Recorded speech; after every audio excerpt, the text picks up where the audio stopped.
East Asia एक बार फिर भीषण युद्ध के मुहाने पर खड़ा है। बीते दिन गोले बारूद, धुएं के गुबार और बम के धमाकों के साथ इजराइल के लोगों की सुबह दिल दहला देने वाली रही। फिलिस्तीन के आतंकी संगठन हमास के आतंकवादियों ने गाजा पट्टी से इजराइल पर 5000 से ज्यादा रॉकेट दागे, जिससे पूरे देश में हर तरफ आग, धुआं, शोर और हंगामा मच गया। इतना ही नहीं, हमास आतंकियों ने इजराइल में घुसपैठ करके सैन्य वाहनों पर कब्जा करने के साथ साथ कुछ इजरायली नागरिकों को बंधक भी बना लिया। इसके बाद भारत के प्रधानमंत्री पीएम मोदी समेत दुनिया के कई बड़े राष्ट्राध्यक्षों ने इजराइल पर हुए भीषण हमले की कड़ी निंदा करते हुए संवेदना व्यक्त की और हर संभव मदद की बात कही। वहीं इजराइल पर हमास के हमले और उसके बाद इजराइल की ओर से मुंहतोड़ जवाबी हमले के बाद हालात बेहद तनावपूर्ण हो गए हैं। पिछले 24 घंटे के दौरान घटनाक्रम तेजी से बदले हैं। इस हमले के खिलाफ सख्त रुख अपनाते हुए इजराइल के प्रधानमंत्री बेंजामिन नेतन्याहू ने आधिकारिक तौर पर युद्ध का ऐलान कर दिया है। नेतन्याहू ने बदला लेने की कसम खाई और कहा कि इजराइल हमास को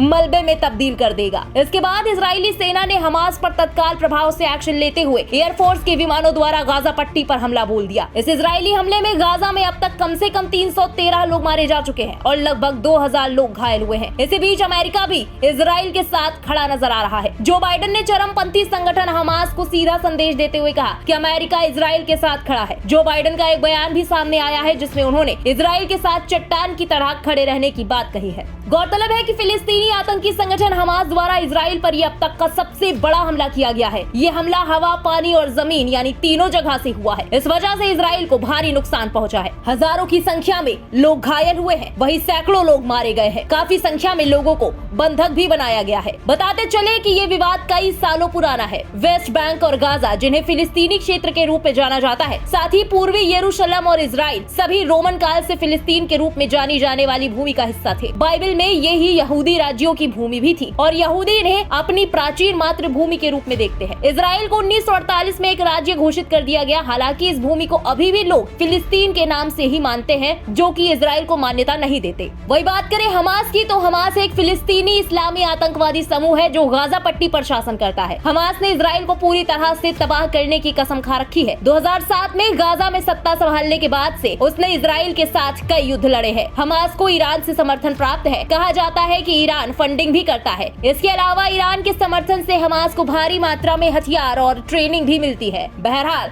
अब इजराइल और हमास की जंग से शुरू हुआ ये संघर्ष हाल फिलहाल ठंडा होने के दूर दूर तक कोई आसार नहीं दिख रहे हैं। इस जंग में एक तरफ दुनिया के सबसे ताकतवर देशों में शुमार इजराइल है, जो अपने दुश्मन को अगर खत्म करने की ठान ले तो उसे जड़ से उखाड़ फेंकता है, तो वही दूसरी तरफ फिलिस्तीन समर्थित हमास है, जिसने इजराइल का सफाया करने की कसम खा रखी है और अपने ताजा हमले से इजराइल को काफी हद तक चौंका भी दिया है। फिलहाल इस पूरी खबर के बारे में आपका क्या कहना है, कमेंट में लिखकर जरूर बताएं।